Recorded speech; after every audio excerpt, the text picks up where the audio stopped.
后来，甲咱的镜头刷到立法院，行政院长苏贞昌针对着国际航空的机组员隔离3+11天的政策提出的专案的报告，是互国民党团真无满意。日前已经3度来杯葛着苏院长来做施政的报告，佮一度来爆发着肢体的冲突，再起继续来进行着焦土杯葛。 杀到这个避顺台来宣战，是第4届来杯葛着苏院长来就台，那里双方拢来举票语，互相来叫骂。国民党团吼，那也阵场单局顶话讲到一半。我们今天就是要问好问满哦。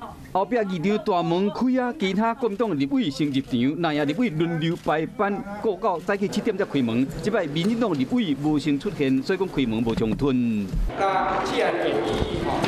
议场内，立法院长尤锡坤话讲一半，避顺台互人冰岛。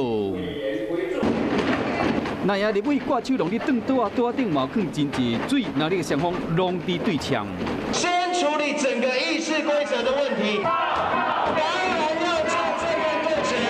拜二，行政院长苏贞昌用差不多20秒口头完成过了4个施政报告，国民党团真不满放了讲，会要会开袂成。台湾防疫成功。